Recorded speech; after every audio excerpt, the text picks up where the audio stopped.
প্রশ্ন বিচিত্রা 2022 সপ্তম শ্রেণী মডেল কোশ্চেন পেপার 1 আজ তোমাদের সামনে আলোচনা করলাম।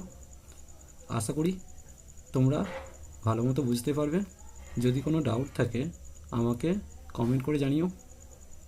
কোশ্চেন নম্বর 1, নিচের প্রশ্নগুলির নির্দেশ মতো উত্তর দাও। একের প্রশ্ন, H/B এবং C/D এ মিশ্র অনুপাতটি লেখো। আমরা জানি মিশ্র অনুপাত মানে পুরো পদগুলোর গুণফল ইজ টু উত্তর পদগুলোর গুণফল, তাই লিখেছি A গুণিত C ইজ টু B গুণিত D, অর্থাৎ AC ইজ টু BD, এটাই উত্তর।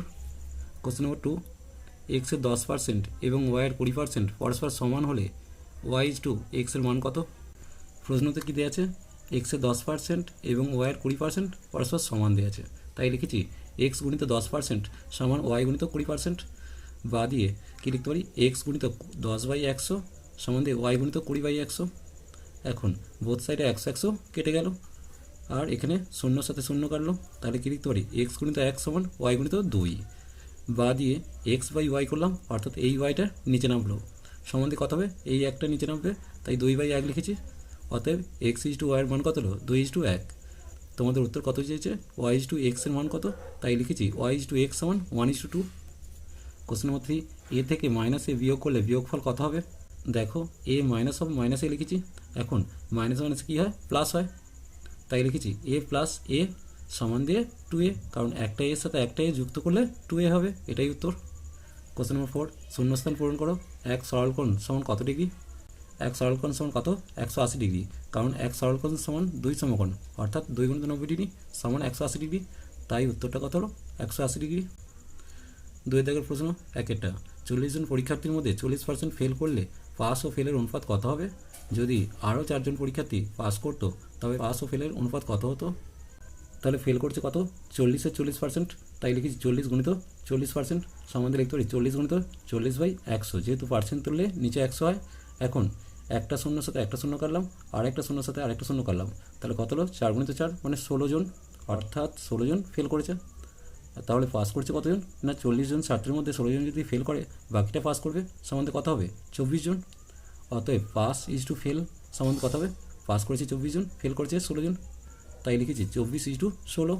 এখন 4 দিয়ে কাটলাম, কত হবে? 4×4 = 24 আর 4×4 = 16, তাই লিখেছি 6:4। আবার 2 দিয়ে কাটলাম, তাহলে কত হচ্ছে? 3:2, এটা একটা উত্তর। আবার কি বলেছে? না 4 জন পরীক্ষার্থী বেশি পাস করেছে, তাহলে কী হবে? পাস করেছে কত হবে? 24 জন আগে করেছিল, এখন 4 জন, তাহলে কত হবে? 28 জন। তাহলে ফেল করেছে কত? 4 জন ছাত্র কমবে, তাই 16 - 4 সম্বন্ধে 12 জন। তাহলে পাস ইজ টু ফেল কত হবে? না 28:12। আমি 4 দিয়ে কাটলাম, 4 × 7 = 28, তাই 7 পেলাম, আর 4 × 3 = 12, তাই 3 পেলাম, অর্থাৎ উত্তরটা কত হলো? 7:3। কোশ্চেন নম্বর 2, কোনো ক্লাবে যতজন সদস্য আছে প্রত্যেক সদস্য সংখ্যার 5 গুণ টাকা চাঁদা দিয়েছে। মোট টাকার পরিমাণ 2,53,125 টাকা হলে ক্লাবের সদস্য সংখ্যা কত? যেহেতু সদস্য সংখ্যার 5 গুণ টাকা দিয়েছে, তাই 5 দিয়ে ভাগ করব। না 5 দিয়ে 2,53,125কে ভাগ করছি। দেখো 5 × 5 = 25, 3 নামলো, কিন্তু 5 দিয়ে 3কে ভাগ করা যাবে না, তাই 0 খাই 1 নামালাম, 5×6 = 30 করলাম, 1 বিয়োগ হলো, 2 নেমে এলো। তাহলে এখন 12কে 5 দিয়ে ভাগ করছি, 5 × 2 = 10 সম্বন্ধে 2 বিয়োগ হলো, আর 5 নেমে এলো, তাহলে 25, 5 × 5 = 25 বসালাম, তাহলে কত পেলাম? না 50,625। অতএব সদস্য সংখ্যা কত হবে? √50,625 জন হবে। এখন এর বর্গমূলটা আমি দেখব। দেখো বর্গমূল করছি, প্রথমে শেষ থেকে লাইন দাগ দিতে হয়, তোমরা জানো। দুটোর মাথা দাগ দিয়েছি, আবার দুটোর মাথা দাগ দিয়েছি, 5 পড়ে আছে তার মাথা দাগ দিলাম। এখন 2 × 2 = 4, তাই 2 খাইয়ে 4 করলাম, 1 বিয়োগ করলাম, আর 0,6কে নামালাম, 106 পেলাম। এখন মাথায় 2 আছে, 2 এর ডবল হয়ে 4 করলাম, দিয়ে 42কে গুণ করলে কত হবে? 84, বিয়োগ করে 22 পেলাম। এখন এখান থেকে 25টা নেমে এলো, তাহলে কত হলো? 2225, আর মাথায় কত আছে? 22 আছে, 22কে 2 দিয়ে গুণ করলে 44 পাবো। এবার 44-এর সাথে 5 বসালাম, ওপরে 5 বসালাম, 5 দিয়ে 445কে গুণ করলে কত হচ্ছে? 2225। অতএব 225 জন সদস্য সংখ্যা ছিল, অতএব সদস্য সংখ্যা কত হলো? 225 জন। কোশ্চেন নম্বর 3, স্কুলের বিদ্যালয়টি রং করতে 22 জন শ্রমিকের 10 দিন সময় লাগে। 11 জন শ্রমিকের ওই বিদ্যালয়টি রং করতে কতদিন সময় লাগবে? সমানুপাত গঠন করে সমাধান করবে। তাহলে একদিকে শ্রমিক ব্র্যাকেটের জন করেছি, আর একদিকে সময় ব্র্যাকেটের দিন করেছি। তাহলে 22 জন শ্রমিকের কতদিন লাগছে? 10 দিন। 11 জন শ্রমিকের কতদিন লাগবে? এখন শ্রমিক কমলে সময় বেশি লাগবে, কারণ জানো শ্রমিক কমলে সময়, তোমরা জানো শ্রমিক কমলে সময় বেশি লাগবে, অর্থাৎ শ্রমিক ও সময়ের মধ্যে ব্যস্ত অনুপাতে বর্তমান। তোমরা জানো শ্রমিক কমলে সময় বেশি লাগবে, অর্থাৎ শ্রমিক ও সময় ব্যস্ত অনুপাতে আছে। তাই ব্যস্ত অনুপাতটা কত লিখবো না 11:22 10:10 জিজ্ঞাসা চিহ্ন। তাই লিখেছি দেখো 11:22 10:10 জিজ্ঞাসা চিহ্ন। তাহলে কী চাইছে? সময় চাইছে, তাই লিখেছি নির্ণয় সময় সমান কী হবে? পদ দুটোর গুণফল বাই প্রথম পদ। তাই লিখেছি 22 × 10/11। 11 দিয়ে 22কে কেটে 2 করলাম, সমান দিয়ে কত পাবো না 2 আর 10-এ গুণ করলে 20 দিন। অতএব 11 জন শ্রমিকের ওই বিদ্যালয়টি রং করতে 20 দিন সময় লাগবে। 3 দাগের প্রশ্ন দেখো, 2x + 3y - 4z এর সঙ্গে কত যোগ করলে যোগফল 3x - 5y + 7z হবে? যেহেতু তাহলে কী করবো? যোগফল থেকে সংখ্যাটা বিয়োগ করবো। তাই লিখেছি 3x - 5y + 7z - 2x + 3y - 4z। এখন ব্র্যাকেট তুলব। ব্র্যাকেট তুলে প্রথম পদটা যা আছে তাই বসিয়েছি, আর দ্বিতীয় পদটার আগে মাইনাস আছে, তাই দ্বিতীয় পদের সমস্ত চিহ্ন চেঞ্জ হবে। তাই লিখেছি মাইনাস দিয়ে গুণ করলে এটা কত পাবো? 2x, প্লাসে মাইনাসে -3y পাবো, আর এখানে মাইনাসে প্লাস 4z পাবো। সমান দিয়ে কত হবে? এরপর হচ্ছে গ্রুপিং করছি, অর্থাৎ সদৃশ্য পদগুলোকে এক করব। তাই লিখেছি 3x - 2x -5y এর সাথে -3y লিখেছি, 7z এর সাথে +4z লিখেছি।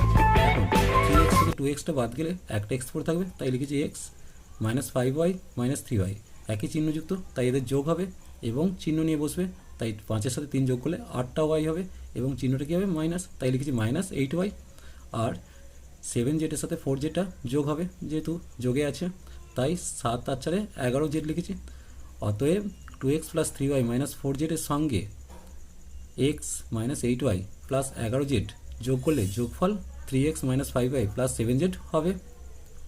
2-এর প্রশ্নটা দেখো, ABC × 1/AC + 1/BC - 1/AB কত? দেখো ABC × 1/AC + 1/BC - 1/AB দেওয়া আছে। এখন কি করব? ABC গুণিত এই জায়গাটা লসাগু করছি, লসাগু কত হবে? ABC। দেখো এর এসির মধ্যে এখানে এসি আছে আর এখানে এবিসি আছে। এসি দিয়ে এবিসিকে ভাগ করলে কত পড়ে থাকছে? বি পড়ে থাকবে। আবার বিসি দিয়ে এবিসিকে ভাগ করলে এ পড়ে থাকবে, আর এবি দিয়ে এবিসিকে ভাগ করলে সি পড়ে থাকবে। তাই লিখেছি B + a - c by ABC. এটাকে এইভাবে লিখতে পারি এবিসি গুণিত B + a - c by ABC. এবিসির সাথে এবিসি কেটে গেল, তাহলে কত হলো? B + c - a। এটাই উত্তর। 3-এর প্রশ্ন দেখো, সরল করো 2⁻19 গুণিত x⁵ বাই 4⁵ গুণিত x⁵25, যেখানে x ≠ 0 দিয়ে আছে।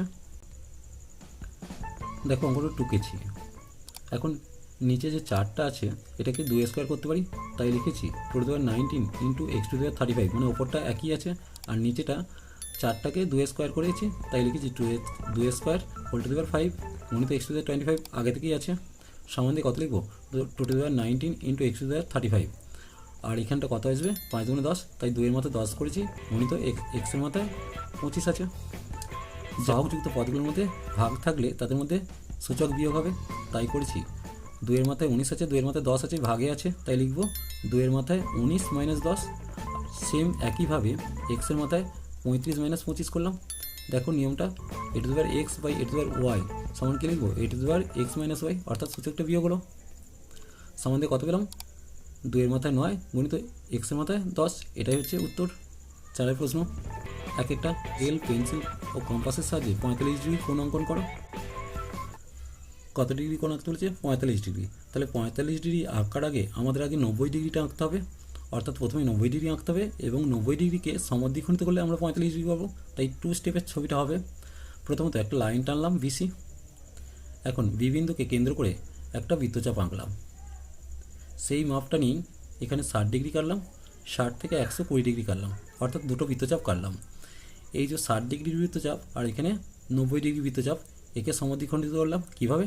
না এখানে বসিয়ে এই বৃত্তচাপ কাটলাম আর এখানে বসিয়ে এই বৃত্তচাপটা কাটলাম, কেটে বিডি সরলরেখাটা পেয়ে গেলাম। তাহলে 90 ডিগ্রি কোণ পাচ্ছি। তাহলে এ সিবিডি কোণটা কত হলো 90 ডিগ্রি।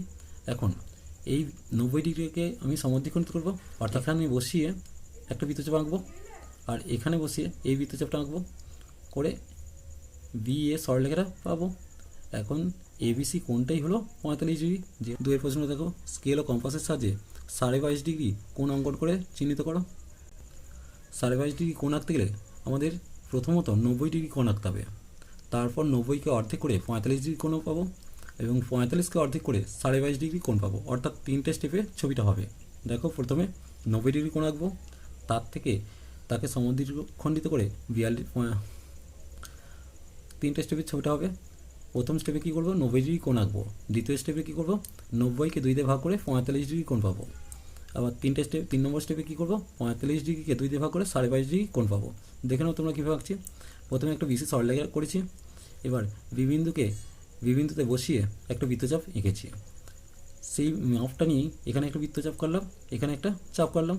এখন এই দুটো চাপকে এখানে বসিয়ে এই বৃত্তচাপ করলাম, এখানে বসিয়ে এই বৃত্তচাপটা করলাম, তাহলে বিই সরলরেখাটা পেলাম, অর্থাৎ সিবিই 90 ডিগ্রি পেলাম, অর্থাৎ প্রথম স্টেপটা কমপ্লিট হলো। এখন একে সমদ্বিখণ্ডিত করবো, তাহলে এই বিন্দুটা বসিয়ে একটা বৃত্তচাপ কাটবো, এখানে বসিয়ে এই বৃত্তচাপটা কাটবো, তাহলে বিডি সরলরেখাটা পাবো, অর্থাৎ সিবিডি সমান 45 ডিগ্রি পেলাম। আমাদের আঁকতে বলেছে 22.5 ডিগ্রি, তাই 22.5 ডিগ্রি আঁকতে গেলে আমাকে এই বিন্দুতে বসে এই বৃত্তচাপটা কাটবো আর এই বিন্দুতে বসে সেম মাপ নিয়ে এই বৃত্তচাপটা কাটলাম, অর্থাৎ বি এ সরলরেখা পেলাম। তাহলে এ বি সি এই যে কোণটা পেলাম সেটা কত, 22.5 ডিগ্রি।